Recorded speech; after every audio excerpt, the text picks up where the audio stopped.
Hello everybody, welcome to another video. My name is Infinity and today I'm going to be showing you guys how to knit the cable stitch. This is one of my absolute favorite stitches across the crafts that I do. And I realized that I haven't done a video on the knitted cable stitch yet. It makes any project look like you've been knitting for like 2,000 years. It's so gorgeous and elegant and it's fairly simple. So without further ado, I'm going to jump into the tutorial. For today's tutorial, you're going to need your knitting needles and you're going to want what's called a cabling hook. They look like this. Usually the metal ones are better. Mine is in another project involving cables.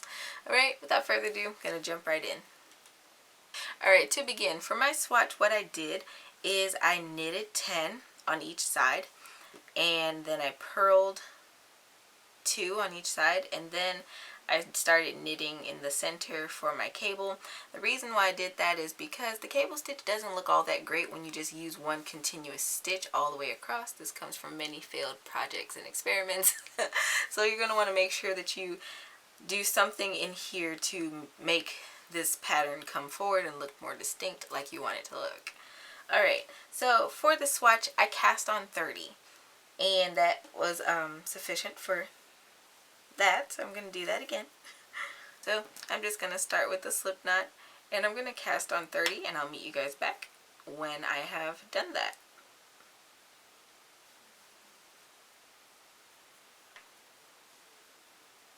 Alright, so to begin I'm going to knit 10.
Alright, now that I've knit 10, I'm going to bring my yarn forward and I'm going to purl 2.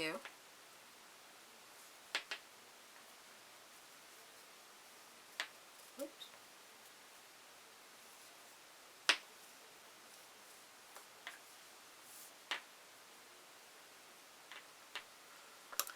Alright, now I'm going to move my yarn back to the back and I'm going to knit 6 across here.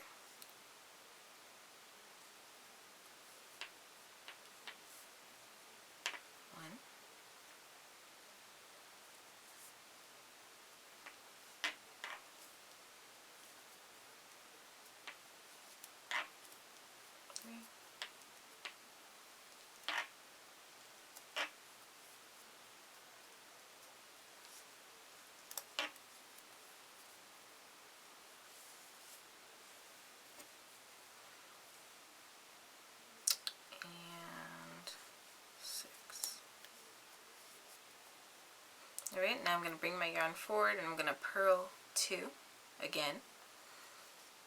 So 1 and 2.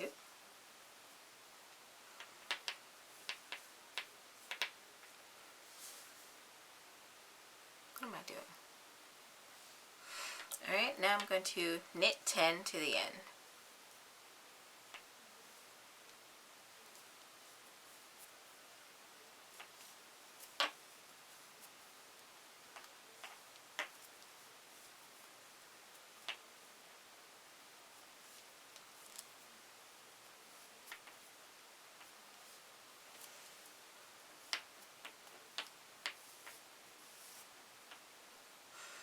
Alright, for row 2, what we want to do is we are going to do the exact opposite of what we did on our first row. So that means now we're going to be purling 10, knitting 2, purling 5, knitting 2, and then purling 10 at the end.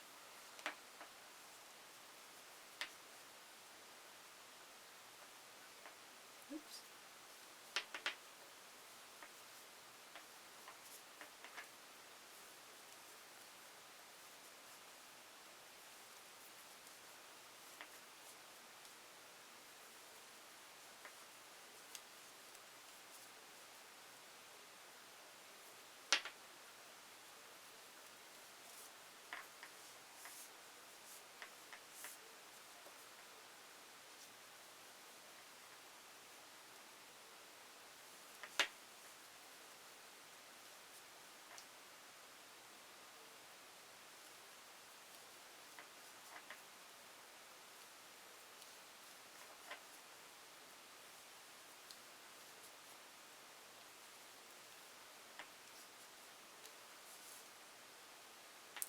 Alright, now I can move the yarn to the back so we can knit 2.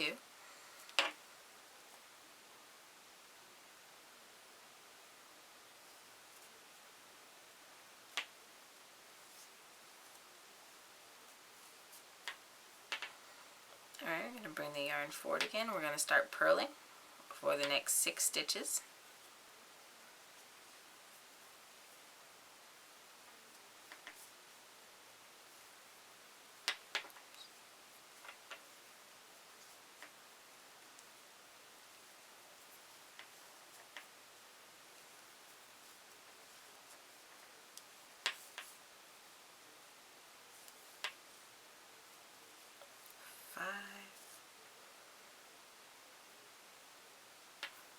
And 6.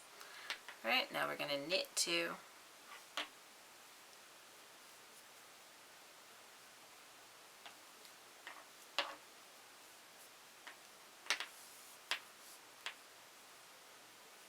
to bring our yarn back to the front and we're going to purl 10 to the end of our row.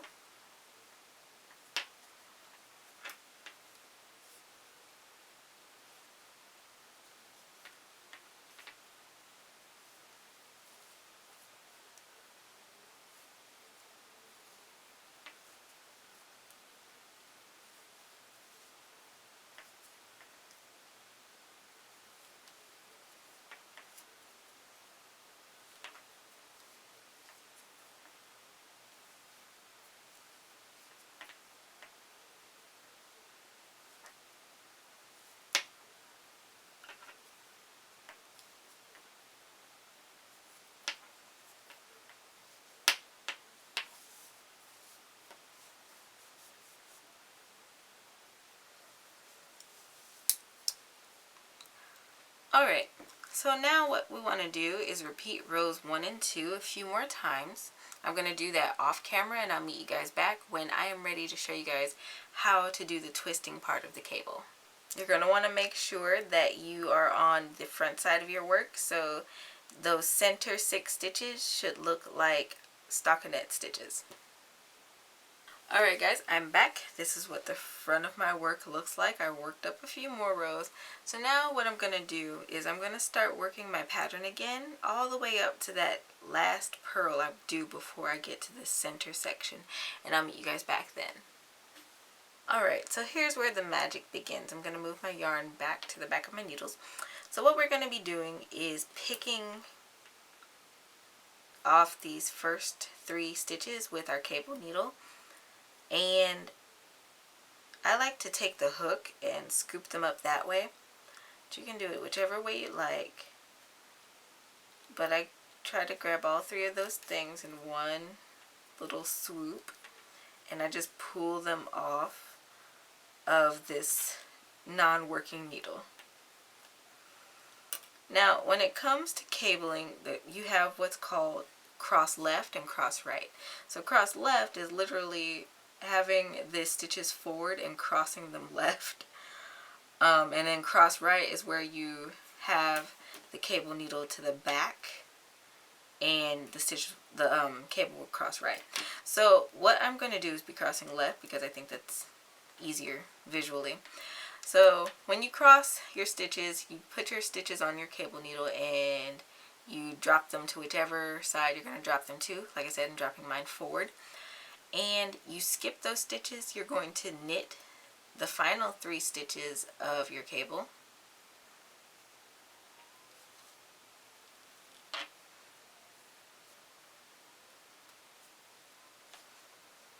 2,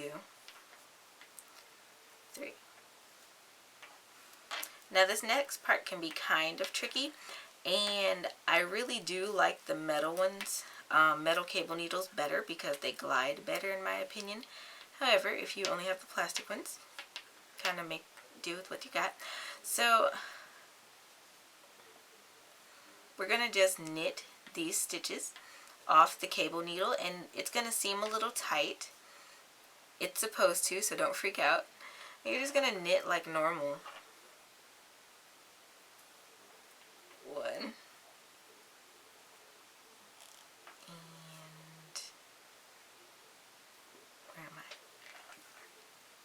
2.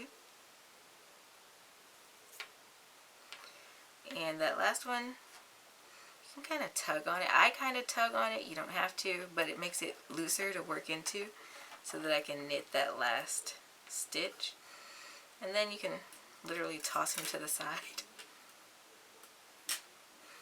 And then you can go about working your stitch pattern the way you were. So we're going to bring that yarn forward and we're going to purl those next 2 stitches.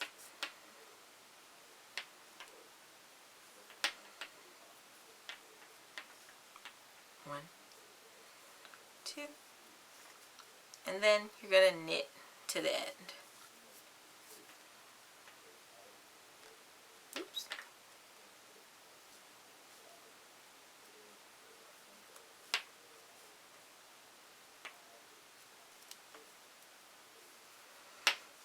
Alright, so this is what that twist looks like right now, and I like that it becomes very evident early on. So what I do after I do this row of crossing, I don't repeat it often. So you can repeat it as many times as you like, but like in this sample, I think I went about 8 rows between switching up and doing the crossover again.